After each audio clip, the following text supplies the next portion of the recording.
Well, Darren, we're going to war with Iran. It appears so. It appears so. For our viewers, I'll kind of rehash what happened this past weekend and give my thoughts on it. But just to rehash really quick, so it was June 12th, Thursday, our time, but time zone difference. It was actually Friday the 13th. So June 13th, 2025, Israeli time that Israel struck Iran, and they did some damage to some nuclear facilities. The Iran's main nuclear enrichment facility, Natanz, was struck. However,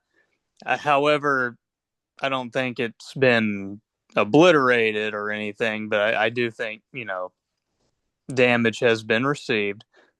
And then they killed like five top scientists in the or all in all, and then like six generals, and some really important names. So yeah, I wrote down the three that I thought were most important. Mohammed Bagheri, and he was the commander in chief of Iran's military. So you got to think he's the second highest military commander in Iran after, of course, the Ayatollah Khomeini. And then there was Ghulam Ali Rashid, which was his deputy commander. So he was also killed in the strike. And then Hossein Salami, who was commander in chief of the IRGC, which is kind of like a paramilitary force within Iran, controlled directly by the supreme leader. And so and to make matters worse, these strikes came from, yeah, especially these decapitation strikes where they killed individual people. They came from within Iran itself. So Israel had been sneaking operatives in and equipment, and they would build the drones within Iran. And then on the night on Friday the 13th, they launched the drones and killed these people. So it's kind of reminiscent of what just happened recently with Ukraine and Russia. So it's interesting that these two things that apparently they've been in the works for years, but they happen so close together. The time coincides. So it's a major humiliation for Iran because this means the Israelis were operating right under their noses, and I mean, completely caught them off guard. It was a major humiliation. I mean, can you imagine? It's basically like the equivalent of like our entire CENTCOM staff getting like killed in one night, Right, and right. we were powerless to do a thing about it. And then Iran, obviously what just happened like totally caught them off guard, so they were struggling to respond, and their response the night of was really weak. They sent out, I think, only like 100 of like these explosive drones, and I'm pretty sure they all got shot down. So their response the night of was pretty weak. But since we've kind of laid that out, some more things have happened since then. But I don't want to go too far, in the timeline.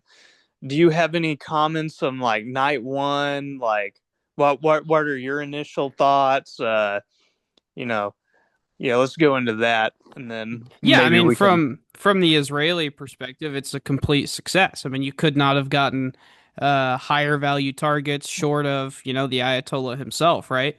Oh Now, yeah, oh yeah.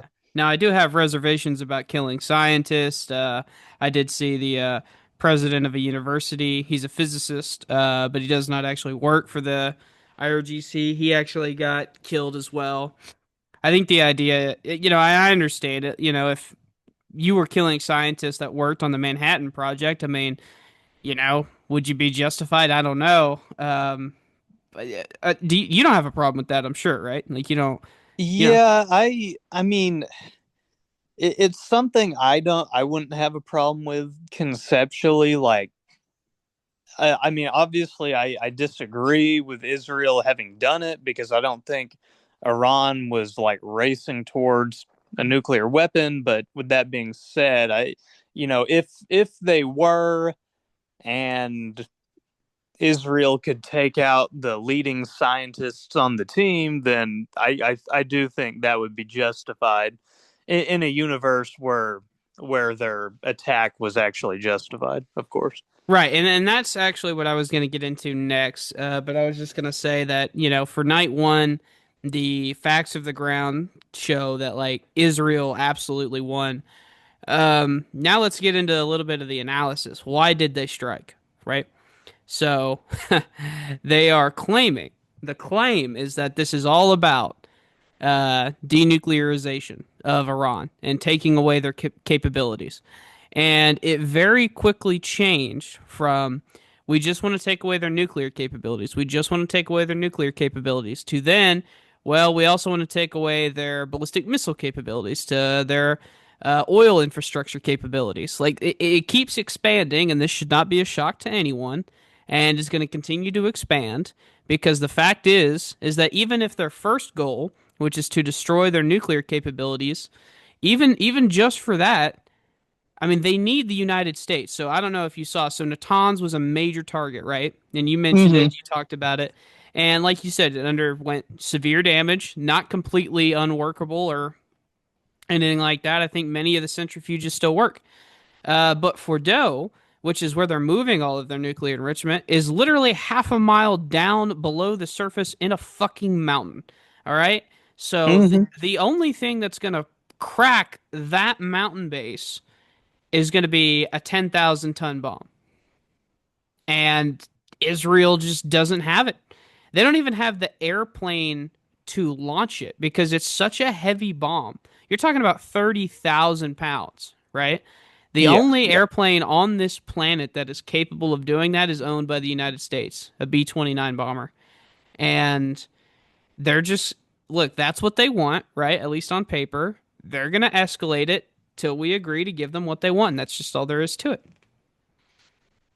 Yeah, I mean, I think it's ultimately, I mean, it's obvious on its face that their whole scheme was unworkable if they wanted to go it alone. So they know that in order, if it's really about denuclearization, then we have to take part because I mean, like you said, they just don't have the capacity to destroy the facility in Bordeaux with an air assault. The only country in the world that has like B-2 bombers, non-nuclear but extremely high low payload ordnances, that's us. That's America. Right. So I mean, literally only we can help them finish the job in that respect. But with all that said, though, I denuclearization. Obviously, the Israelis would love Iran to denuclearize, but I think it's more than that. I think what they're really going after is regime change. I'm going to go into some quick history. I mean, Israel has basically knocked out every or neutralized or become friendly with pretty much every single one of their previously hostile neighbors. So, Lebanon to their north, Hezbollah, they had that, really kind of James Bond esque operation where they like put bombs and pagers and walkie talkies and like took out the entirety of Hezbollah's leadership in like one strike. So it was, Yes. Say what you want about the Mossad, man. They have got some tricks up their sleeve. oh yeah, they're an intelligence powerhouse. And I mean, if they weren't so evil, I would love to root for them because I mean, it's like they're just so badass. It it like pains me that they're so awesome. But with that being said, so like Lebanon, Syria has recently fallen, and Assad has fled the country. It's now ran by a Sunni Muslim previous Al Qaeda breakaway guy. Hayat Tahrir al Sham was the name of this breakaway sect, and he seems surprisingly open to to the West, and it is fairly open to Israel as well, despite Israel having gone in as soon as he assumed power and destroyed like every single one of Syria's like warplanes and like anything, any military equipment. So Syria's been neutralized, and then uh, I'll just go. I don't want to give a big rundown of every country, but like Iraq, that's not a serious country anymore. Libya is a failed state. Egypt is being bribed by the U.S. to get along. Same with Jordan. Saudi Arabia, that they're not, they're basically on friendly terms with Israel. It's just not on paper. Uh, Yemen, the Houthis are there, but I mean, Houthis don't really pose a major threat to Israel. So Iran, all that being said, Iran is the last piece of the puzzle. Once Iran falls and a friendly regime is installed, or perhaps it becomes a failed state after years of war, who knows what the Israelis' plan is regarding that, then Israel will be able to exercise complete regional hegemony over the Middle East. So I think that's their true goal, because Iran is really the last big guy in town to fall. Yeah, they're definitely the last of the clean break countries, right? So, Oh, yeah. yeah, I want to be very clear to the audience, kind of what you led with and then ended up stating.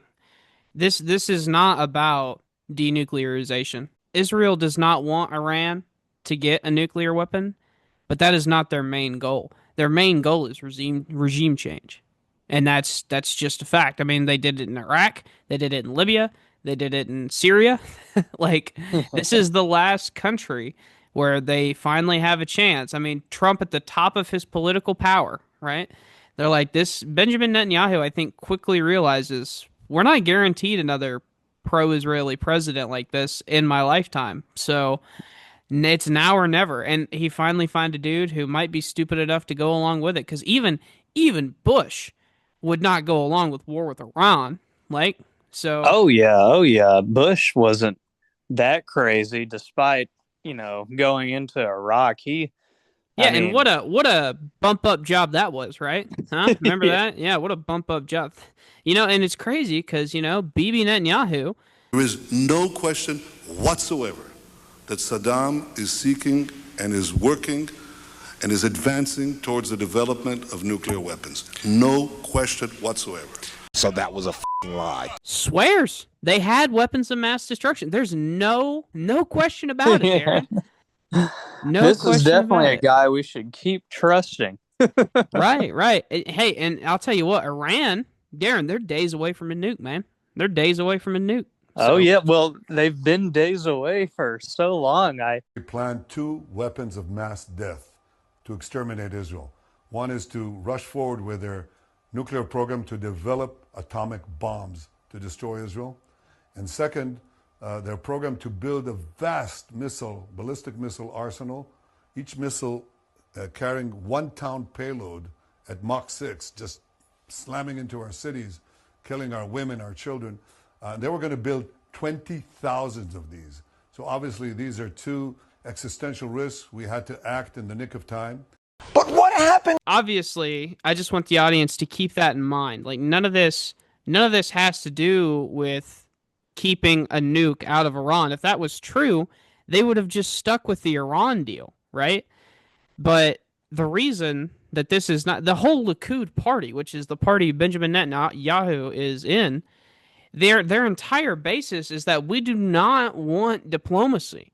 We want regime change for all of these fucking countries, every single one. And you can make the decision on whether or not that's justified as the viewer. But I'm telling you right now, this idea that Israel wants peace with their Middle Eastern neighbors, it's not true.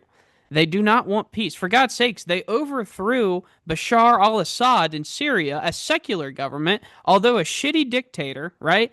A shitty, Yeah. brutal dictator. They overthrew him and installed Al Qaeda. Yeah. The idea, Saddam insane, right? They overthrew him, and I don't want to go too deep into all these, but I'll just say, like, Libya had nuclear weapons, and they gave them up. How did that work out for Gaddafi? Oh yeah, I mean, I'm sure everybody knows by now, but he ended up dying by He got knife to the sodomized. butthole. He got Yeah. sodomized to death by an angry mob. All Yeah, right. yeah, the rebels just tore him apart. So So, Iran, right? Naturally, I mean, this makes total sense to me. If you're an Iranian, you don't actually want a nuclear weapon, right? I don't know your stance on this. Do you agree with that? Iran does not want a nuclear weapon. leaving out what I think I would do, I think that is their logic. I think they want to maintain threshold status Right. because if they get the nuke, then obviously it's going to invite all this aggression that they were trying to avoid. But I mean, the Israelis did it anyways Right. this Friday, but they were trying to avoid something just like this. Right. So Uh, so to the audience, right? So nuclear threshold, right? They want to remain at that point to where if they get into like a quick war, they can make a nuclear bomb, right? But making a nuclear bomb and becoming a nuclear country basically grants you isolation from the rest of the world in terms of trade, in terms of cooperation, right? So Iran doesn't want any of that. I actually think Iran may want normalization with the rest of the world, but their neighbor is trying to fucking murder them, so they can't do that. oh yeah. It doesn't. None of this makes any sense. Like, why would you want to escalate this to the point? And Israel knows this. The idea that Bibi Netanyahu doesn't know that Iran doesn't actually want a nuclear weapon is absurd. He's just using it as a justification to overthrow their government and install whoever he wants. Oh yeah. I mean, it's just so obvious to anyone even marginally clued in that, you know, Bibi is obviously lying just to get his way. But going back though to the whole nuke thing, I mean, if I were Iran though, and I wonder if maybe the calculation is changing and Supreme Leader Khamenei's head right now.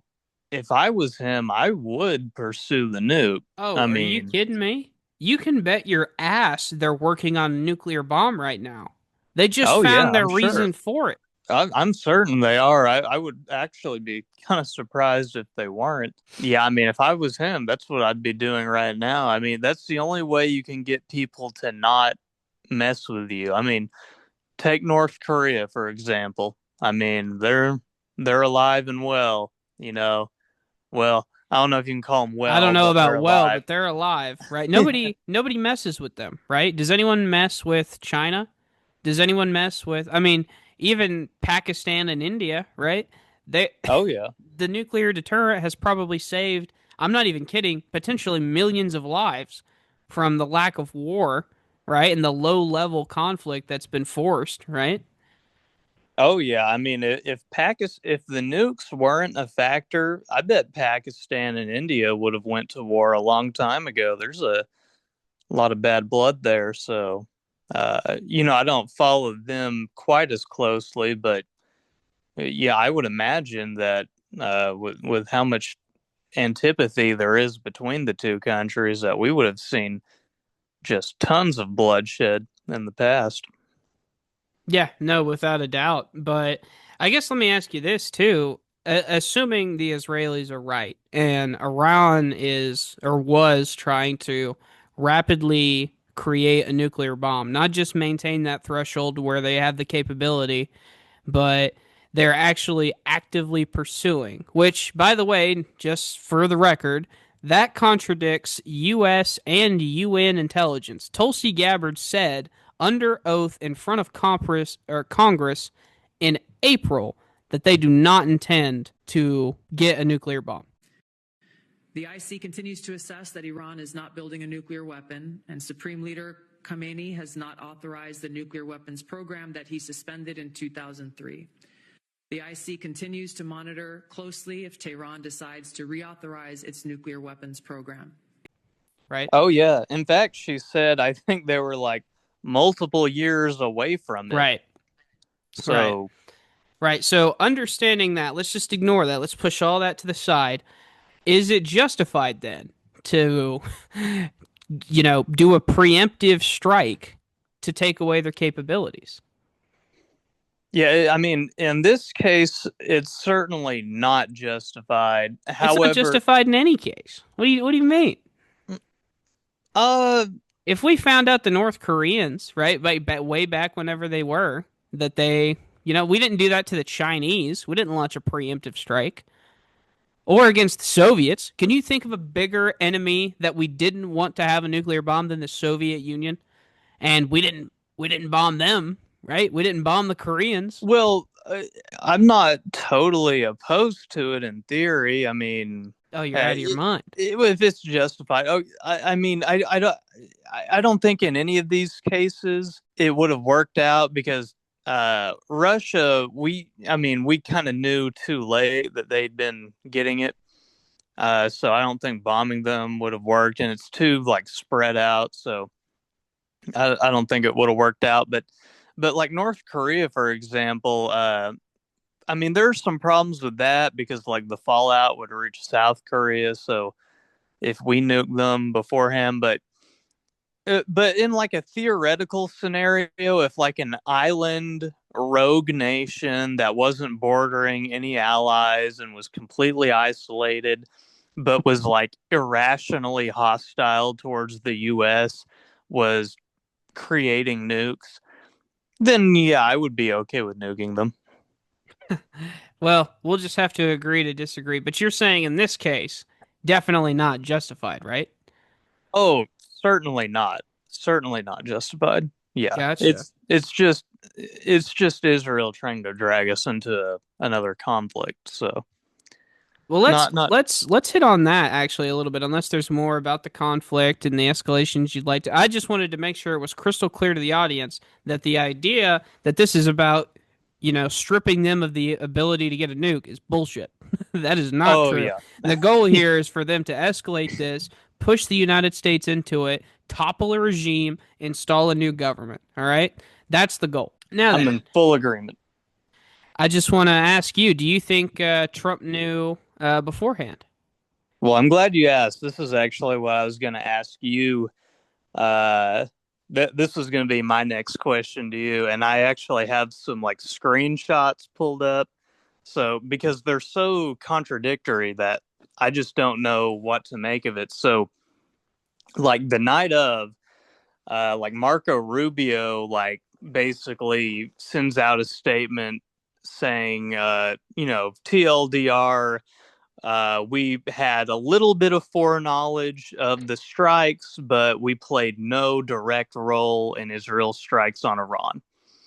And then hours later, so not too long, Trump goes on Truth Social and basically implies he knew for a pretty long time that, a relatively long time at least, that these strikes were going to happen, and all these nuclear talks that had been going on the past few months were basically just a ruse or I guess only a couple months, but they were basically a ruse to lull the Iranians into into a false sense of security so that the strike would work out. Do I think Trump knew how far how far back did Trump know that this was going to happen? I'm going to say it's almost, I mean, it's certain that in the hours preceding, so probably he probably had at least a day's notice or a day or two, because we started removing assets, uh, from evacuating assets from the region actually, like a day or two before. And our embassies and whatnot, right? Like Yeah, personnel. yeah. And so that, to me, that's at least the obvious point in which our government knew. I wonder if Trump said this to, like, because it's a terrible statement. It's a terrible statement, and it's one that I wouldn't have made were I president. But I'm also not a narcissistic psychopath. So if you get into like the mind frame of Trump, You're when he's, saying, okay, sorry, go ahead. I'm basically saying, to wrap it up, like, I think because Trump is such a narcissist, and he hates admitting any kind of defeat. I think in his mind it's better to act as if he knew about it all along than to admit that the vassal state Israel is disobeying the superpower's commands. I think that was my first impression, at least. What do you think of that? My Yeah, my that's thinking that has kind was of changed, but yeah, that was kind of my take as well. Is that Trump? I'm sure he would. Witkoff was negotiating in somewhat of good faith, right? And then I'm sure Bibi just informed him, like, "Hey, by the way, we've been preparing this attack for months. We've actually been preparing since before you were even elected president. That's how long these plannings have been going on, right?" So we're gonna carry out the strike, and there's actually that clip, right, where Trump says like, "Yeah, I told him that it wouldn't be appropriate." Yeah, right. Um, oh but yeah. but I think the realization set in where he's like, "Wait a minute, this makes me look weak." And I'm using that language because that's the language that's running through his head. Is that by saying that I didn't want this to happen and I don't think it's appropriate, it also signals that like he did it against my will, which makes me look weak. And because I don't want to look weak, I would rather look like I double crossed a country I was entering in negotiations with for peace. And he's like, somehow that's better than Israel disobeying, right? Because it makes me look weak versus it Yeah. makes me look cunning, right? Would you rather look weak or cunning? Well, for Donald Trump, that is a very easy decision, Darren. That is a very easy decision. Oh yeah. Oh yeah. I think the moral frame, or like, maintaining that, just isn't even a factor. I think it's weak or strong. That's like those are his like two reference points, and Without he's a doubt. Without a doubt. uh and like I say all of that, like, my first impression, that was my impression basically the day of, in the day after. I was like, okay, I think Trump still has the US's best interests in mind, but he's pulling a Biden, so he's like too cowardly or weak, or just lacks the willpower or competence to like actually restrain the Israelis. And there were statements afterward that kind of supported that hypothesis. He truth socialed. I don't know. I think it was like the day after, like, Iran and Israel should make a deal, and then he listed off some other. Are you out of your fucking mind? You thought Huh? he had the best interest of the US at heart whenever he said Iran and Israel must find a deal. He said that after ballistic missiles went off. The time for Well, deal is over. Are you out of your fucking mind? this is the charitable view that he only had actually like 24, 48 hours What notice of the what strike, what and then about Donald was Trump? trying. what about Donald Trump at all seems like there should be okay, listen, even if you're right and he didn't know and he's just trying, that's idiocy to think that after, that'd be like if right after Pearl Harbor, right? They were like, okay, listen, we got to negotiate with Japan. Like now's the time to negotiate. Like no, no, no, no, no, no, no, no, no, no, no. The time for negotiation now is over. All right, we're at war now. But anyway, I didn't mean to stop you there. Um, but Well, I think that well, that line of thought is crazy on your part. well, I'm trying to interpret it how I think he might be interpreting it. Like, I'm trying to get into his mind. Like, do I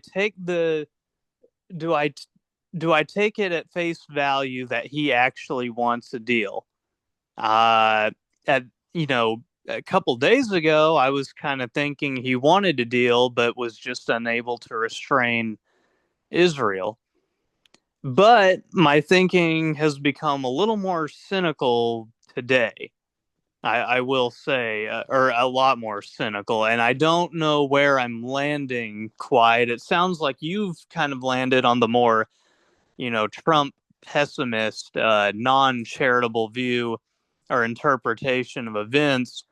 Oh, gee, what gave you that impression? Oh, gee. Oh, gee. Real Aristotle over there. Yeah, yeah. I don't like the guy, and I think he's an Well, idiot, and I think he's willing us into war with Iran because he's too stupid to realize he's being played by a bunch of neocons, the very people that attempted to undermine his first fucking administration, right? The same people who threw him over a fucking bus, right? The same people who tried to ruin his entire political career are now the ones duping this dumbass into war with a fucking country that didn't even attack Israel or the United States. That's what I fucking think. yeah, I certainly think the most charitable explanation is that he's just dumb, and that's telling in itself. He's the president of the United States.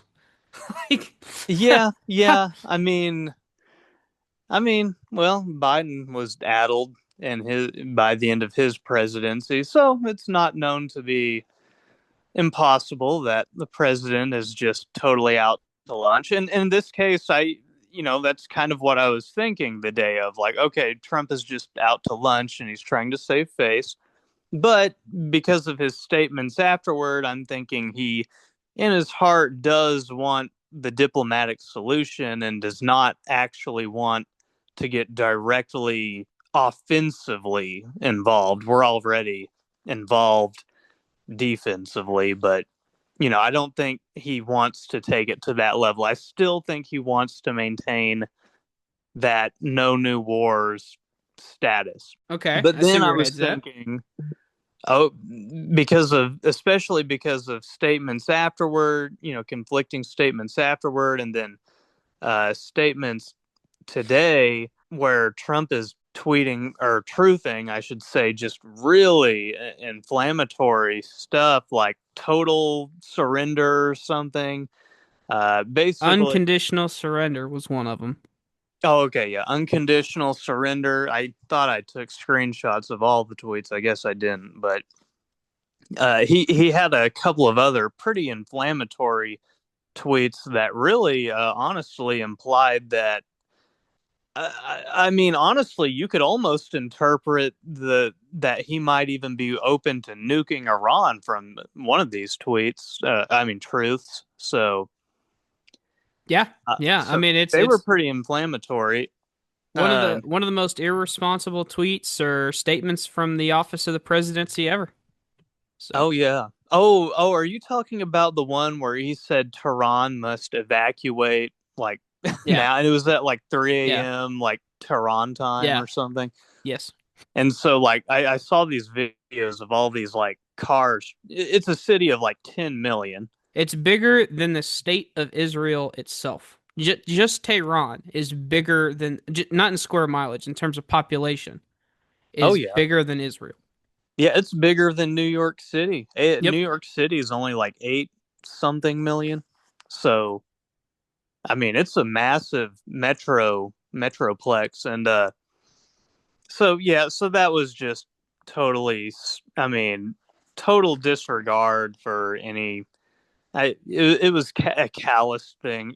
There's no thought between behind these little truth socials, but all that to say, my thinking has become more cynical over the past few days, and this is a question I broached on a much earlier episode of the podcast when we were discussing Iran, not to this length. I think it was just a segment of the show, but I asked, do you think, Trump actually wants to go to war with Iran? I think it might have been after some developments in Gaza or something. So that were inflammatory, and I think our consensus at that time, what we had decided is that he doesn't want to go to war with Iran, but he's just stupid and incompetent.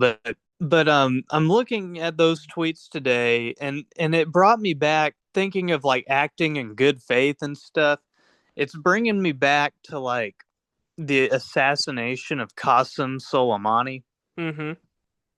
And you know, Soleimani, you know, there was a bit of deception in that, in the way that, or I guess quite a bit of deception in the way that he was assassinated, because he went to Soleimani. He went to Iraq, and he was scheduled on the day of his assassination to meet with the prime minister of Iraq, who Adil, I have the name, Adil Abdul Mahdi, Mm-hmm. and he mediating. The PM of Iraq was basically going to mediate between Iran and the U.S.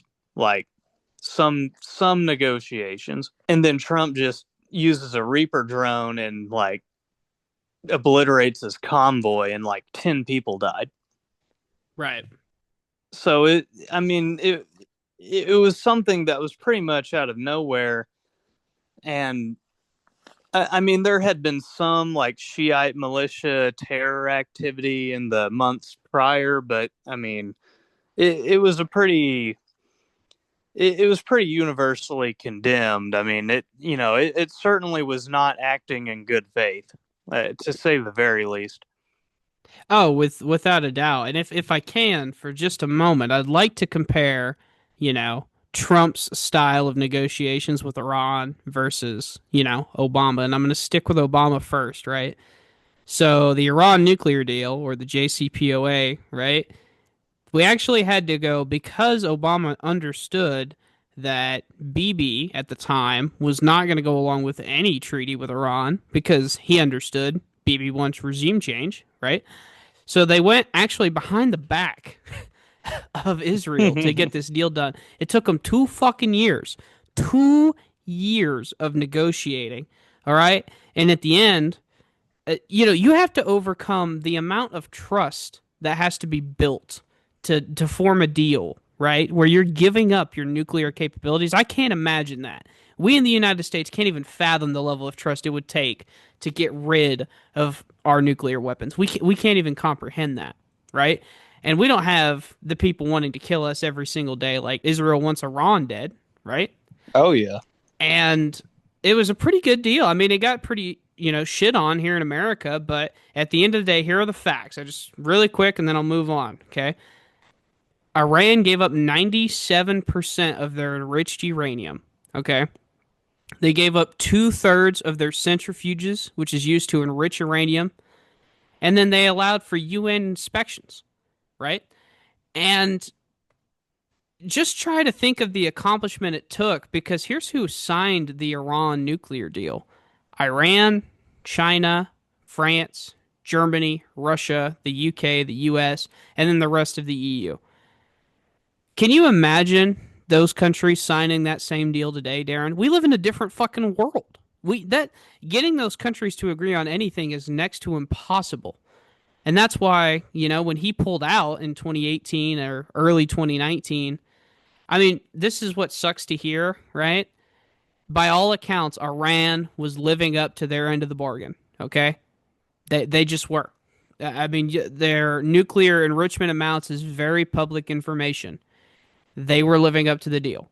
And we went back on it. And Trump was convinced he could strike a better deal. Even to this day, Darren, I think to this day, Trump thinks that this attack by Iran, because he's so stupid, gets them closer to a deal. And that's what's just hilarious. We are not aware with the level of moron that we're dealing with here. Okay, it's fucking psychotic. The idea that what you're gonna bomb Iran, scare the living shit out of them, kill their top leaders, their smartest scientists, and then what? That's gonna get you closer to peace? How does that even? I don't understand what goes through these people's mind. It's got to be like you said earlier. It's just either weak, strong, weak, strong, weak, strong. That's it. That's his entire political calculus. Oh yeah, it is his MO. I mean, he's all about maximum pressure. So I don't find it even inconceivable that he might actually believe that this would better the odds of making a deal, one that's better than Obama's.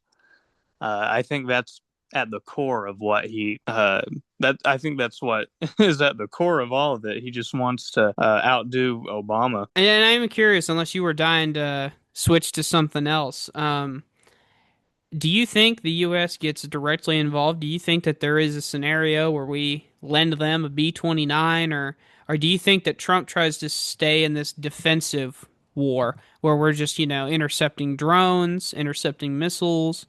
Or do you think that we go full on in at some point? Because there's definitely calls to go all in. I mean, Ben Shapiro can say whatever he wants about how there's nobody that wants to. Who are the people who are slobbering for the U.S. to become, quote unquote, fully involved? Literally no one has called for a ground invasion of Iran. No one has suggested that the United States ought to be fully involved in a gigantic takeover of Iran, a regime rebuild. No one is calling for that. What?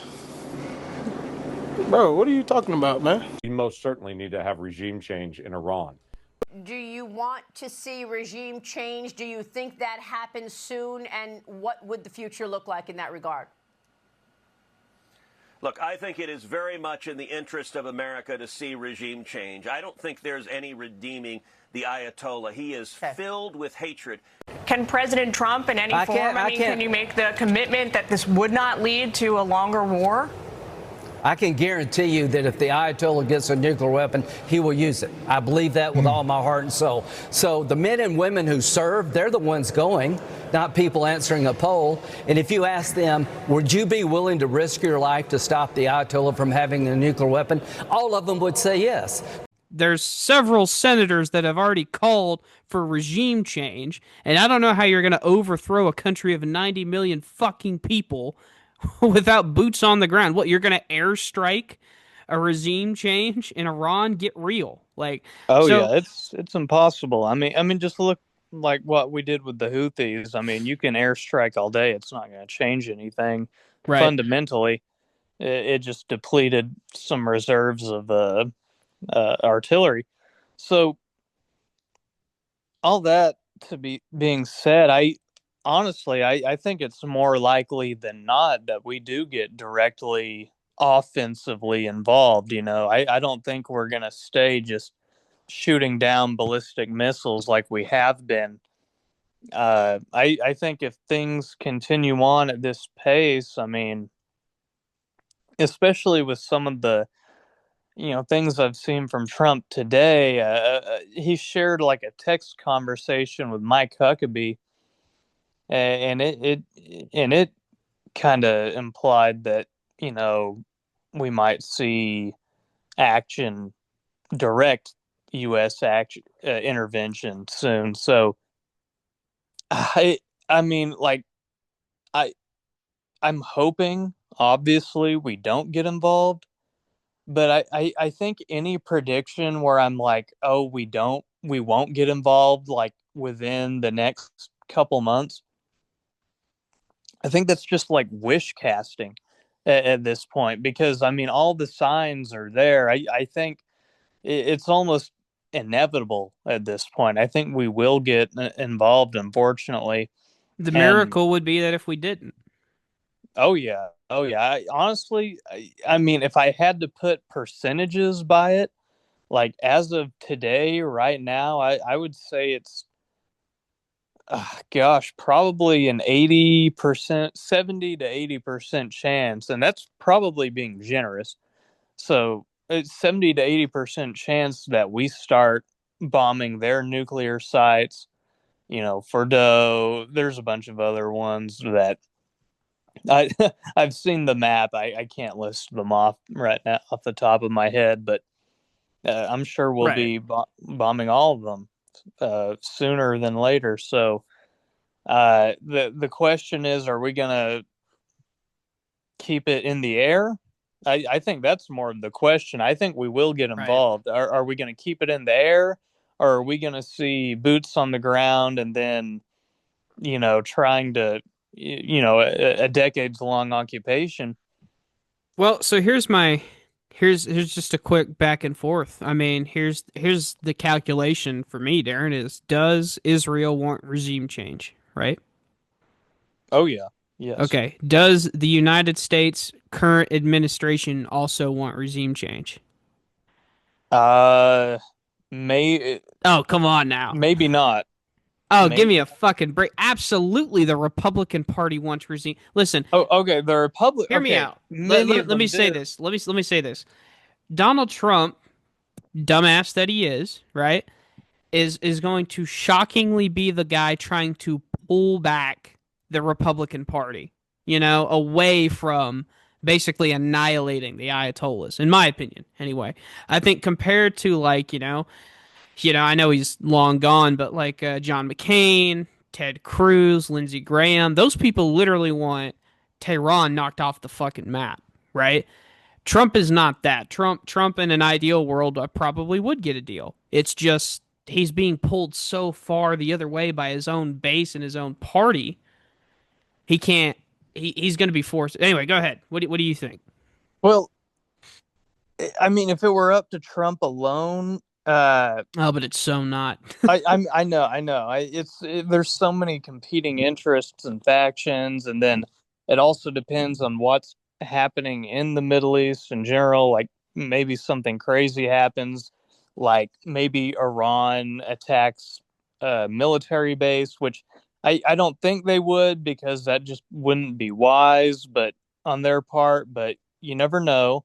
Or maybe there's a false flag. That's totally possible wink, as well. Wink. Yeah. And I have a question about that later, but let's move. Let's we'll move on for now. Go ahead. It's just there's so much potentiality there. I mean, I just think it's highly likely we will get directly involved. Right. So, yeah, okay. So, yeah, we're going to get directly involved, but here's really where I'm leading you. I'm trying to use a Socratic way of getting about this. So, the United States wants regime change. Israel wants regime change. Can Israel by itself overthrow the Iranian government? Absolutely not. They couldn't. No. Israel has an army of around less than 1 million people. Iran has an army almost double that size. Yeah, it's just the idea that Israel by itself can occupy and overthrow Iran is just foolish. They're going to need our help, and I got news for you out there. We're gonna fucking give them the help. It's going to happen. Okay, it's going to happen. And it's going to be just the idea. Listen, Iraq is going to look like a cakewalk compared to Iran. All right? Iran has almost double the fucking population. Iraq has 2/3 the economy, 1/3 of the military size. Iran is just a different fucking animal altogether. All right? This is not going to end well. This could end his fucking presidency. This could be the end of his legacy. Yeah, and honestly, like, I don't think it's something that like we can like foment like natural opposition within the country to like rise up and start basically, doing a proxy war. We have like the Kurdish minority, we have the Baloch people, we had, but and then there's like the more secular Iranians, but honestly, I just don't think there's enough there to where we could like rely on, people not that are not us to like go in and like Dude, change the regime. we've been waiting on that since 1979, since the Islamic Revolution. It's not it hadn't happened yet, you know? Oh yeah, yeah. I mean, it's what we've been hoping for, and you keep seeing like news stories and opinion pieces where people are like, the people of Iran, they live under a totalitarian theocracy. They long for liberation, but I mean, this regime has lasted, so long. I just don't think. I think it's stronger than people. I don't think it could fall as easily as Assad's did last year, and even Assad. I mean, he had been basically at war for a decade, so over a decade, honestly. So yeah, I just don't think it would be quite that easy. Yeah, no, I don't disagree at all. To be honest with you, I mean, like I said, the idea. This is going to be this is the crown jewel for Israel, right? And it's the crown jewel for a reason. This is the toughest opponent that they will have us overthrow in the Middle East. It's just the way it is. In terms of military capability, natural resources, the money, the backing that they have, this is a different ball game. This is not even close. Oh yeah, I mean they're population of 90 million. That's pretty huge as far as countries go, and it's certainly not a small country. Obviously our country is much larger, but I mean their country is like roughly the size. It's like Texas times 2.5, I'd say. So it's a lot of land. That's a lot of land to control too. I just don't see any way we could. And then even the geology of it, or the geography, I Very should say. mountainous. Yeah, all mountains across the border. I mean, they have the seas. How would we even invade? How would we invade? Uh, I just don't see it happening. So, Now, uh, I do have another question for you. So in terms of false flag to get us in, let's assume that like just for this example that it's like a U.S. aircraft carrier or whatever, right? Insert U.S. asset, U.S. base, whatever. It gets attacked. Do you think that it's kind of like, and when the Jeffrey Epstein story first broke and everyone was like, "Oh yeah, no fucking way that dude killed himself." Like everyone just assumed the conspiracy, right? mm-hmm. Do you think that there's a scenario where once that happens, they will just assume that it's a false flag, right? And it'll end up just like the Jeffrey Epstein thing where everyone, whether it's based in reality or not, they'll just say, "Hey, this is a false flag." I could totally see that happening. And then Honestly, I have a follow-up question once you answer. honestly, yeah. I mean, I think enough people are, red pilled or, woke or whatever on the issue. I think, yeah, a sizable chunk of the country would probably, I don't know if it'd be 50%. I don't think we'd reach Jeffrey Epstein numbers, but I think maybe if you pulled the entire country, probably 20% might say, oh, yeah, it was a false flag, but I'm not going to do anything about it. I can't do anything about it. So whatever, kind of like the Epstein thing. Right. So yeah. How about you? I'm a little indifferent. I do think that the most of the outrage that's happening right now, I think is in a bit of a bubble online. Like I don't think I don't think your Fox News dads are against this war at all. And I think more people will support this war than people think. Just enough to justify it, just enough for Trump to give it the green light. So I don't think, you know, in this scenario where there is this, alleged false flag, what will happen is Trump and then will just blame it as a left-wing conspiracy theory. That's all they'll do, and that's all they'll have to do, right? It's a woke. They got DTS, You're probably right. Now, whether or not that's true, I mean, I'm sure like a Dave Smith and Joe Rogan and like a million right wingers are going to come out. Nick Fuentes, Alex Jones, Charlie Kirk, maybe even. They're going to come out and say that like, no fucking way this is true. But it's not going to matter because as long as Trump messages right, which he always does, it's not going to matter. Yeah, ultimately, if it can't be proven, I don't think it'll actually matter in any material way. I mean, Darren, even if it's fucking proven, it's not going to matter. All right, people forget in the Iraq War, right? We had an independent commission set up by Congress that said, "Hey, by the way, there's no link." This is the U.S. Congress Commission. They said there's no link between Osama bin Laden and Iraq.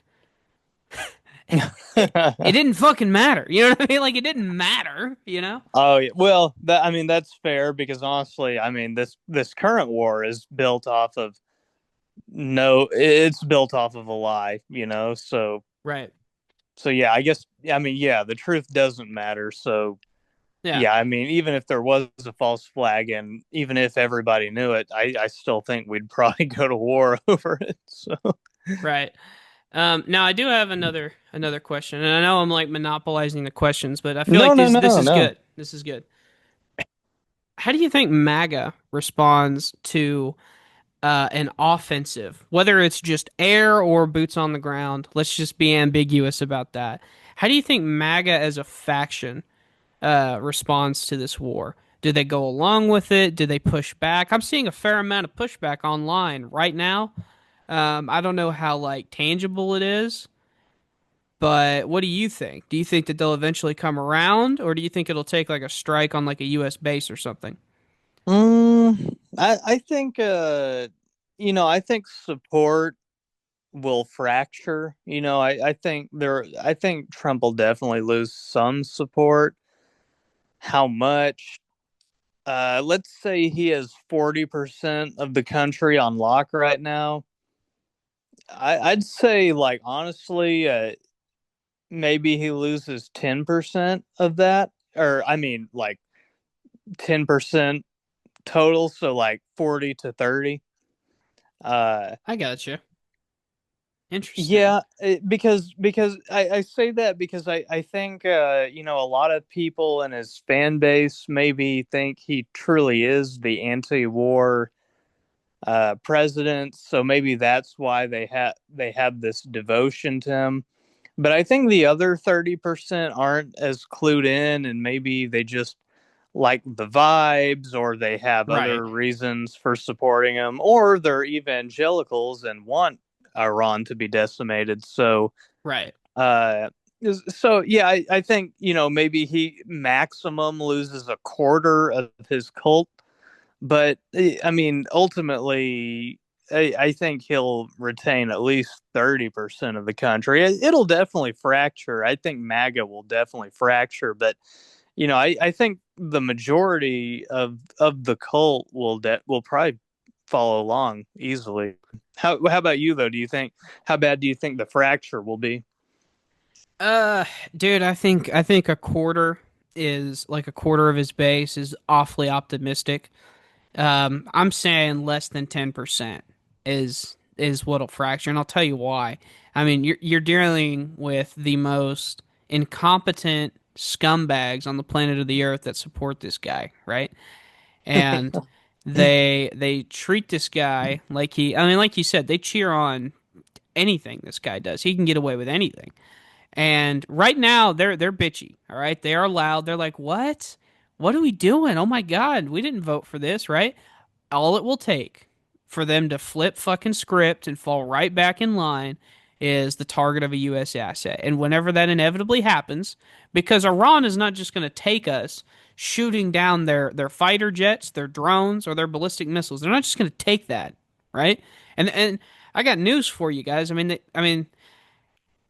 we if we were launching drones, right, and we were launching missiles, and somebody shot down our fighter jets, our drones, or our missiles, we would be totally justified in bombing them. So how do you think Iran feels about us entering in on this defensive side, right? So all it would take is for Iran to shoot a fuel carrier, an aircraft carrier, a U.S., but whatever, right? Kill one American, and then these dudes will flip right back in line, and it'll go back to being the Iraq War because, in the Iraq War, it was very popular at first. It wasn't until we got over there and we were like, we have no idea what the fuck we're doing over here, that public support started to turn. And by that point, it was too late. People don't realize. So we started the Iraq War in 2003. Shit didn't go hit the fan until 2005 after the election. So. Oh yeah, yeah. It definitely took a couple of years before people were over it. But by 2008, George Bush left office with the lowest. How low was his approval rating? I used to know it. It was in the 20s, right? I was gonna say I think it was just above the teens, right? It was in the low 20s. Yeah, and I don't see Trump's going that low. I maybe if the war in Iran is for a very, if it's protracted, I guess, if it lasts a long time. Well, if we go to war with Iran, it'll last his entire presidency. The real question is going to be this will be the top topic, I think, for 2028. I mean, the idea that we're going to whoop Iran's ass in 6 months? Are you out of your fucking mind? There's a country of 90 million people. It would be a miracle if we got out of there in under a year, of course. I don't think that's highly possible at all. That would be a very small percent chance, but I think in that respect, if there are a lot of U.S. soldiers dying, then I think people will turn on him. I don't think it'll go as low as Bush's, though. Bush didn't have the cult. So without a doubt. It will suck if you're a Republican in the year 2028, though, and 2026 for that matter. Because your job is going to be on the line for a lot of people. Yeah, they're going to get crushed in the midterms, and then I'm sure a Democrat will be installed in 2028, and it'll likely be like I don't know. I don't want to speculate about that right now, but that may as well be the moon. That's how far away 2028 is. All right, just relax. We're not even 6 months into the Trump presidency. All right, why don't you just calm down? Okay. Isn't it amazing how much happens in more has happened in 6 months than in all 4 years of Biden? Yeah, I feel like when Biden was president, we went from Build Back Better to October 7th, and that was the entire presidency, those two things. For real. Now, 2 quick questions, and then I'm your witness. Okay, I'm sorry I've been hogging. So No, you're good. Do you feel that because, listen, for those of you who don't think that we're getting involved and we're just going to sit here as a dictator, we're literally moving military assets such as fuel carriers, aircraft carriers, tankers, everything that you can think of that we're going to need for an invasion, such as fuel, food, ammunition. We're moving it all eastward towards the Middle East. So with that being said, we're going to have to focus a lot of this administration's attention on the Middle East. So my question to you, Darren, is obviously that attention shift is going to take a hit on the domestic front. So do you think that this war will lead to this is going to affect deportations is what I'm getting at.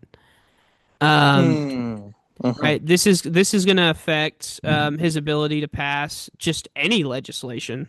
So I just kind of wanted to get your take on that. Do you see where I'm coming from with this? Do you think that's all bullshit, or do you think this will almost embolden the Republican Party? I don't know. I don't know because on one hand, if you go to war, then theoretically you could maybe seize more power and therefore make deportations more efficient. On the other hand, it's just such a big distraction. It, it's hard to say. I do kind of get the sense that deportations will probably be put on the back burner. That's my yeah. I think so Right too. now, that's my assessment. Just out of necessity, right? Oh yeah, oh yeah. I mean, it's just too much to juggle. I think so. Yeah, Right. I think it. I mean, I could see a scenario in which the deportations remained high because there was like some power grabbing going on, but I don't think it'll play out that way. I think it'll probably just be put on the back burner. Do you concur or? Yeah, I definitely think that immigration will take a hit. I think now domestically, I don't know what else he was running on really besides that, to be honest with you. I mean, he had some vague concepts like, like lower gas and lower groceries. I don't know what the fuck any of that means in terms of policy. But certainly, like you said, it's going to be on the back burner. There's this war with Iran will be the focus for this administration for the next 3 years. Like it's just the way it is. It's a war. Um, yeah. Next question though, I was just curious. So in 2003 through 2017, the media played a pivotal role in public support of the war in Iraq and Syria and Libya, right?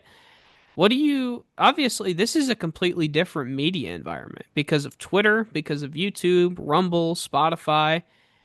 I just kind of wanted to get your take. Do you think that it'll be more important to have the mainstream media support or more important to have the online media support?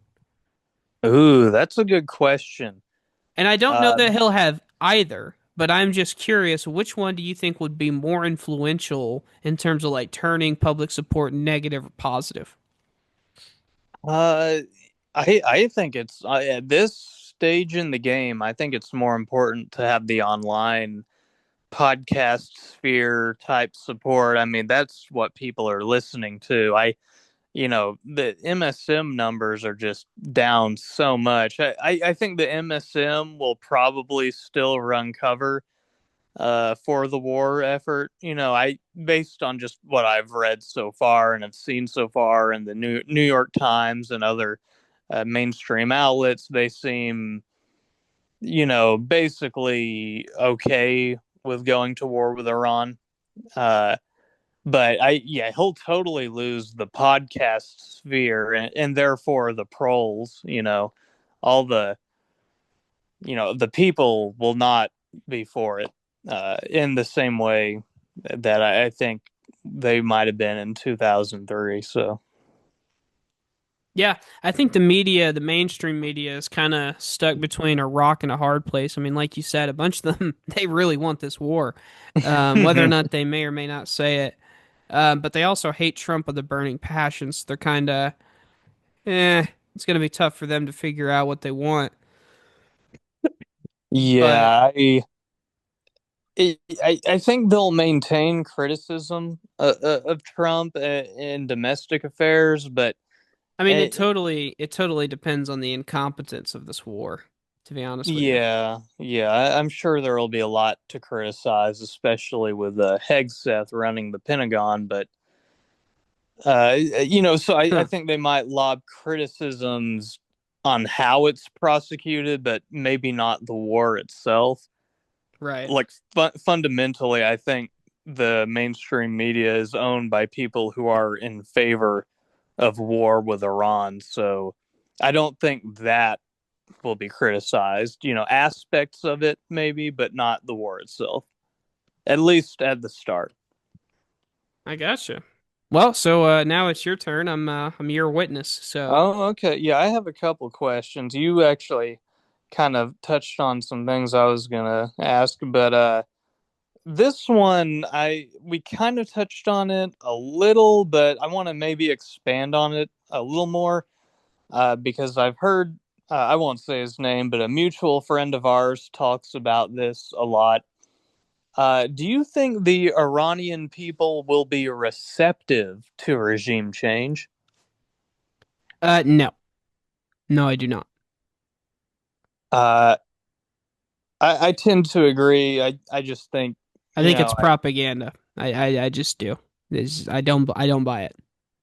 Yeah, I tend to agree. I think especially if Israel and the US kill a lot of civilians in the process, I think that'll totally wipe out any goodwill that may have been there. I do think a lot of Iranians probably are not thrilled about living in a theocracy, but the regime has lasted, Right. Well, so it hasn't been overthrown yet. Right, and like you said, we've done this song and dance before, right? Remember in Iraq, we were gonna be greeted as liberators, they said, right? And well, clearly that didn't happen. But also, it's important because there's always this same song and dance that goes on where they say, "Listen, the people, 70, 80% of the Iranians want their government to change. They don't want to live under theocracy." And then we go and we do the regime change, just like in Iraq and just like in Syria. And then you know what happens? The war breaks out. The people don't revolt. The people that want the quote unquote regime change or they want the secular government, right? You know what they do, Darren? They migrate to fucking Europe, to fucking Canada, to fucking the United States. And it causes this millions of people migrant crisis where they funnel all over the world. And the only people left in that country are the most hard line I in this case, I'm going to say conservative, but that almost feels like the wrong word considering the American implication, but like conservative in like the Islamic sense. Oh yeah, yeah, bit of a nuance. Yeah, conservative theocrats on the planet to run their government. That's all that it ever turns out to be, and then ultimately we're just gonna fucking side with them anyway. I mean, Al Qaeda was public enemy number one, and then we gave them all of Syria. So I don't think that the Iranians are going to just scream and dance and hold up civics books and talk about, their three branches of government that they want to install. I mean, it's just, this is psychotic information that people are trying. This is just pure propaganda. Who buys this bullshit? Like who you've never met anyone who believes this. The Israelis don't believe the bullshit they're saying about how these Iranians want to be a part of a democracy or be a part of a secular government. It's just all bullshit, dude. All of it. Well, I've certainly met people in the U.S. that believe it and that have fallen for the propaganda.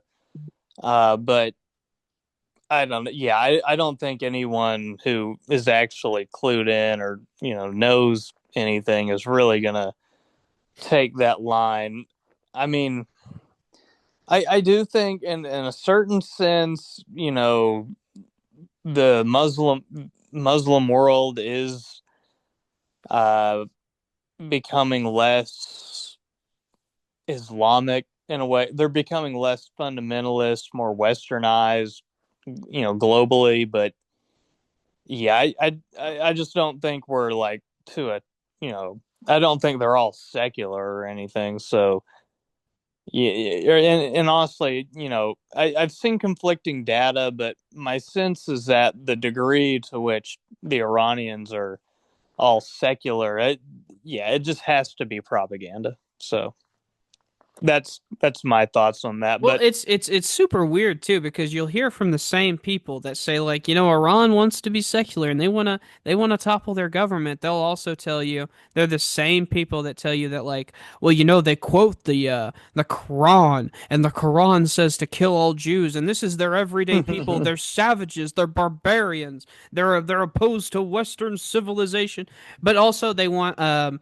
three branches of government. They want to have checks and balances. They want to have, and you listen. You got to pick a lane here, right? I feel like just a little bit, Oh, Anyway, yeah. Well, yeah, that's part of the deception, talking out of both sides of your mouth. But, uh, yeah, I think we're basically in agreement on that. I don't think the vast majority will be all that receptive to a regime change. I think that's all just, propaganda. But, the other question I had, this is honestly my last one because we had pretty much covered everything I wanted to discuss. Other than this, so in the past day or two, like the missiles that Iran has been lobbing over to Israel, they've actually decreased. So the the ballistic missiles, it's been like a handful a night. I think for the last 2 nights, people are looking at that, and granted, we're only in like day 5 of this thing, so it's really anyone's guess. But do you think Iran is maybe de-escalating a little by sending over so few, so little in terms of missiles, or do you think they're running out of missiles? I mean, how damaged did Iran get in the initial strikes, and how do you think they even have the capacity to lob missiles at Israel long term? I'm not sure. no, I mean, no. So, both countries, for that matter, assuming, let's just, stipulate that the United States isn't going to arm Israel. Um, if that's the case, both countries do not have the capacity to wage a long-term war. They just don't have the ability to make missiles fast enough, right? Now, obviously, the stipulation of that is, well, eventually, of course, we're going to arm Israel, right? Like that's not even a question. Hell, we may shoot them from our ships. Who knows? But yeah, I don't think Iran has the capacity for a long drawn out war. They just don't, and I think that they're rationing is what I think that now.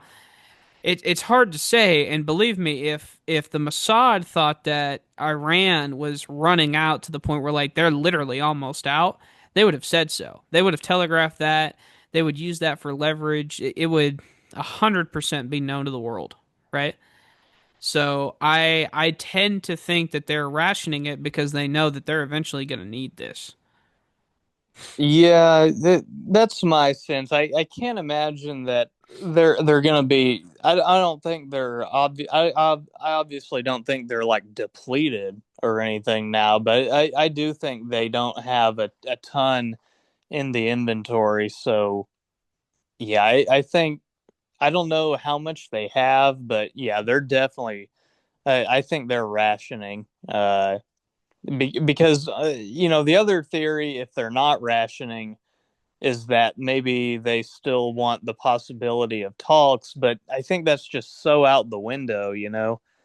So yeah, I'm kind of taking that line of thought as well. I think they just don't have a lot of stuff to send over to Israel. So maybe I don't know. Maybe Israel can win the war of attrition if as long as it's still getting arms from the U.S. I don't know. Oh, I mean, without a doubt, they can win the war of attrition, right? But well, so here's the thing: victory in that scenario looks different, right? It looks like so without U.S. boots on the ground, victory looks like Iran just decides to quit firing rockets, right? That's all victory looks like then. There's no scenario where you're going to launch ballistic missiles at Iran and they're going to have a regime change that way. I mean, you can't take out the Houthis without a ground invasion, right? You're not going to take out a country of 90 million people without a ground invasion, right? So victory in that scenario, it just looks different than what the Israelis truly want, right? Yeah, well, I don't know. I mean, you say that, but okay, let me frame it this way. Unless the Okay, so Ayatollah bails to Russia, right? well, yes, so like say it's day 100 or whatever of this missile barrage war where they're both sides all they can do is just lob missiles at each other. So it's day 100, and Iran has completely depleted its stock of missiles. And, Israel, since it's backed by us and it already has so many missiles, it just keeps lobbing them at Iran, uncontested government buildings, military infrastructure, nuclear sites, oil fields, maybe, who knows. Uh, I mean, if the Iranians are powerless to stop that from happening, I mean, maybe the regime does collapse. I mean, if the people have no trust in the government to defend them, if there's just nothing the Iranians can do to intercept the missiles or at least retaliate, then maybe it would be over in that sense for the Ayatollah. Maybe he would have to flee. Well, in that state, right, you wouldn't even have necessarily regime change, right? You would just have kind of like Libya, you just have a collapsed or a failed state, you know. Which, Yeah. I'm sure Israel would prefer that to the current setting, but I also don't think I really don't think that they would not be complacent with just that. They would be like, if we already went this far, right? Oh yeah. Well, as soon as Iran becomes a failed state or a puppet is installed, I can definitely see Israel making moves on the West Bank and then parts of Syria, expanding to greater Israel, because at that point there will be no one to keep them in check in the region. So, oh, without a doubt, and God knows we're not going to do it, oh yeah. And now I am curious, did you see the report that Bibi, full of lies, right? He said just a million stupid things in an interview with Brett Baer. One of them was that, apparently Iran is actually who's behind those assassinations. Talk about the nuclear threat, and I want to talk about President Trump. You just said Iran tried to assassinate President Trump twice. Do you have intel that the assassination attempts on President Trump were directly from Iran? Through proxies, yes. Through their intel, yes. They want to kill him. But he also made a weird request to Trump that, in these, decapitation strikes, that they go after the Ayatollah himself. What are your thoughts? I saw that, but I don't know if that's like lies that's being leaked by our media to make Trump look better, like equivalent to oh, Biden said Bibi was an asshole. I don't know if it's like a Trump staffer leaked to the media, oh, the Israelis were gonna assassinate the Ayatollah, but Trump told them not to, so they didn't, because Trump's a great guy. So I don't know if it's that. That's kind of what I think it is, honestly. It might be that. But on the other hand, I do think that the Israelis probably do have the ability to kill the supreme leader in a decapitation strike, probably whenever they want. I mean, I'm sure they know where his bunker. Well, Trump for sure said that they can. Well, maybe he was referring to the United States, but he says we have the information. We have the information. Oh yeah, and that truth that he truthed out today. Yes, sir. Yep. Yeah. I think we can. But that other thing where it was reported that Trump told Israel not to. I don't know. I don't know if that might have been like a faux leaked story that was just designed to make Trump look better. I don't know. I mean, I think the Mossad probably can, but I'm just not sure. I don't know. I'm conflicted, because if they could, then why didn't they on night one? Because you would think that would actually be pretty smart to do on night one, but I don't know. Maybe they didn't want to stoke the flames too hot or something. Right. It's hard to say. Didn't want to get nuked by Pakistan. Yeah.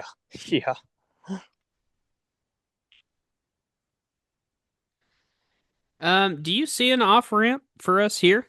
Like, is there a chance for us to de-escalate this situation in the near future, or do you think that basically this ball is already downhill? There's no stopping this until it's done. Um, uh, Honestly, like, I wish there was a de-escalation ramp. I think the likelihood of it is so low. I just really think it's probably just gonna get to. I mean, it's been something that's been in the making for decades at this point now. So I just think it's gonna happen. Like it almost has to happen. Like it's not a matter of if, it's just a matter of when. So I don't think it's gonna de-escalate. Uh, there might be opportunities, but I don't think they'll be taken. How about you? I yeah, all these neocons. First of all, these neocons that are in the administration, they have the far easier job because basically, the rational voices within the administration can make all these logical arguments and, use reason to be like, hey, this is why like a hot war with Iran is not a good thing and why we need to de-escalate. And all the neocons have to do is like, well, Mr. Trump, you could do that, but you would look really weak and the United States would look like losers, just like in the previous administrations. And you're not supposed to. That's all they have to do. That's literally all they have to do. And he'll be like, well, I'll tell you what, I'm not fucking doing that. So, yeah, Yeah. Yeah, all they I, have to say is Taco Trump, Taco Trump. right. And the media is going to bake that on a little bit. I think, the media is more pro war than we like to imagine. I know they like to claim themselves to be the hero and pat themselves on the back during like, Vietnam and Iraq and the Gulf Wars, right? But at the end of the day, I think that they're going to kind of stoke these flames and kind of push Trump, poke his buttons to like almost be like, do it, Trump. I mean, that's what Chuck Schumer did, right? I don't know if you saw that tweet forever ago, but he caught hell for it on left wing Twitter because basically Chuck Schumer was like, he's capitulating to Iran with these. Chuck Schumer was condemning the fact that he was even negotiating with Iran because he's like, he's Yeah. capitulating to Iran. They're crazy. They want to destroy Israel. They shout death to America. And it's like, dude, you only make peace with your enemies, you fucking idiot. Like, diplomacy is the most important part of governing, I feel like. But it's just absurd. Oh yeah, I'm not optimistic in the slightest for Yeah, and the hey, next. this will be far from our last podcast on this. Make Oh no yeah, mistake, people. I'm glad we started the podcast for 2025 because this has been the most. I mean, most of the developments have been bad, but at least it's something to talk about for sure. It's yeah, good content. Good content. We were worried there for a little bit, folks, that we weren't going to have as much to talk about as maybe we thought. We were like, oh, if, what are we going to talk about? Just, executive orders all day? Like, give me a break. But now we have a regional war in the Middle East. So Oh that's yeah. and listen, we're not rooting for that. I'm just saying that like it's just a coincidence that as soon as we started this podcast, we just kind of knew that the shit show was going to be apparent. Oh yeah. I think the Iran stuff, it'll probably at least be a little segment and 50% of the podcasts at least going forward. I mean, if it stays in the news how I think it will, then I'm sure I'm sure we'll be discussing it a whole lot more. Hopefully it doesn't come to that. Hopefully it de-escalates and uh, the people who say nothing ever happens, hopefully they'll be vindicated, but I don't think that'll be the case. Yeah. You think so Thomas Massey introduced legislation in the House to basically say like, hey, President Trump can't go to war with Iran without the approval of Congress. Do you think that has a chance in hell in passing? And then B, even if it does, do you think Trump gives a single flip? A, no. B, no. Yeah, that just I mean, for one seemed thing, almost rhetorical, right? It was almost. yeah, yeah. I mean, like, I just don't think there's anywhere near the numbers. I mean, I've seen the amount of people that have signed on to it. It's not even in the 20s, right? Correct. Yeah. No, this thing isn't even going to get 50% of Democrats or Republicans signing it. I'd be willing to bet, you know. Oh yeah, I think it's like literally like in the teens right now, and I'm not talking percent. I'm talking like Total individuals. people, right? Yeah, And a member of what, 536? Is that what it is? yeah, Yeah. yeah. So think about that, guys. Yeah, crazy. You know, our audience may not be aware because they live, you know, most people feel like get their news from, you know, YouTube and TikTok and Twitter, right? Um, our Congress is pretty much bipartisanly. I'd say this is like one of the uniparty positions is support for Israel and support for wars in the Middle East. So, Oh yeah, oh yeah. I don't think. I mean, very few people deviate on this, and when they do, they almost gain like celebrity status because it's so rare. I mean, right. you know, Thomas Massey. You know, this is basically why he's been so famous. I mean, he rose in popularity since October 7th, 2023. So that I think that's honestly the main reason. And then of course, you know, you've your people like AOC, you know, you have figures like Bernie Sanders who's, you know, willing to criticize it. But, you know, these people are so few and far between, you know, Rashida Tlaib, Ilhan Omar, you know, besides the squad and then Thomas Massey, you really don't have that many people that are actually opposed to Israel in any you know, in any real way. So, Yeah, I couldn't agree. Couldn't agree more.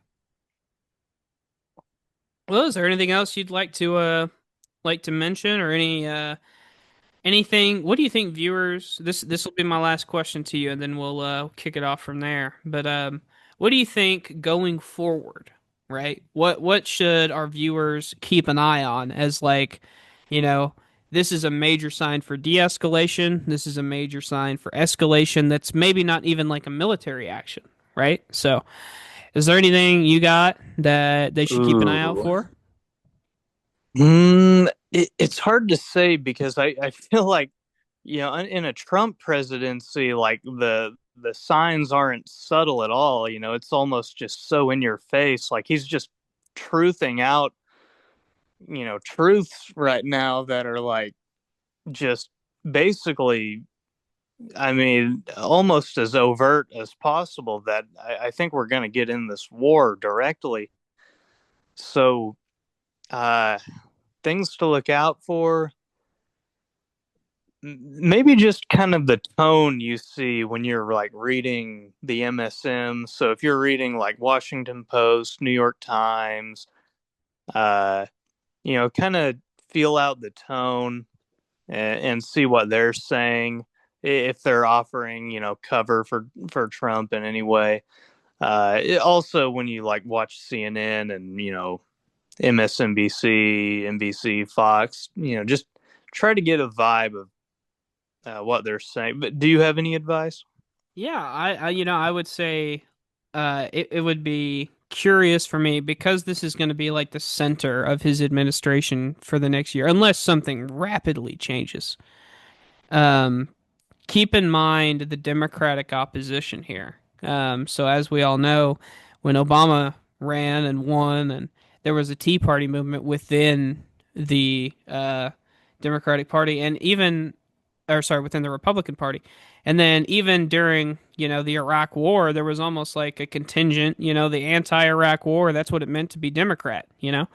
So I think that what we're going to see here is once the vote goes on the floor for whether they support or are against this war, we're going to see who is a Democrat who supports this war and who's against it. And I think the Democratic Party is going to be the party of opposing this war. Like this is going to be like the face of the Democratic Party, right?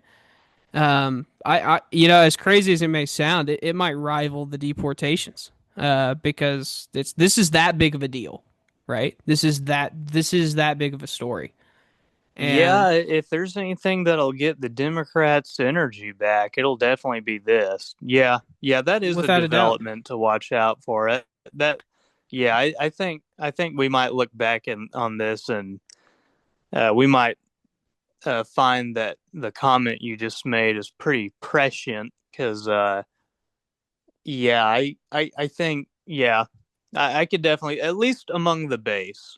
yeah, I don't know how much representation it'll have, in the elected leadership, but yeah, at least among the base, that, if 2020, if what defined the Democrats was like BLM and all that, then in 2025, I think the issue will definitely be opposition to the Iran war. yes. And this is the second thing, and this is what I'll leave you with. You can also give your take on this because I'd love to hear what you have to say. So, right now, Benjamin Netanyahu, the Prime Minister of Israel, is going on anyone he can get a camera and a microphone in front of. And he is lobbying to Fox News, MSNBC, CNN, the New York Times, literally anyone that'll give him a platform. It wouldn't shock me if he had a Ben Shapiro special here soon. He's lobbying on behalf of American involvement in this war. And once he eventually gets what he wants, which is a Trump commitment to offensively enter this war, watch how quickly he fades away in the American media sphere and Trump steps in. And you know what the American people are going to do? They're going to blame Trump. They're not going to blame Israel or Benjamin Netanyahu specifically for putting us into this war, right? Because this war is not our fault, right? And Benjamin Netanyahu is not going to be the fall guy, right? It's going to be Trump. And I got to be honest with you, Trump's probably not even the most responsible guy within his own administration for this. I don't think so. I don't think he's the most pro-war guy in that administration. That's nuts.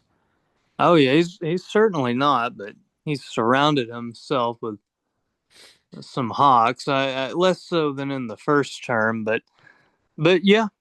I mean, I agree. I mean, look how Bush is remembered. Bush came in, he had an agenda, and it didn't have anything to do with the Middle East, but that all got scuttled, and that's the only thing he's remembered for now. I mean, the Bush is basically synonymous with Iraq and Afghanistan. I mean, yeah, without a doubt. Without a doubt. And in many ways, for years, I said that he's worse than Trump because of those wars. So, oh yeah, and that might not be the case anymore. We might look back on the Bush years and be like, "Wow, what a great time!" Yeah. Well, they're already looking back on him like he's some national treasure, right? Despite the fact that he's literally a war criminal. So it's like, oh yeah. The Democrats were doing that back in Trump's first term. The whole like Ellen DeGeneres giving George Bush a hug or something at a baseball game, or maybe they were seated together. I don't know, something like that. So that was already in the air. Like, yeah, his crimes basically meant nothing to the establishment. But maybe we won't even be able to say that about Trump anymore. We won't even be able to say that Bush was worse because of the wars. If Trump goes into Iran, that's going to be worse than both of those wars combined, possibly. Yeah. So without a doubt.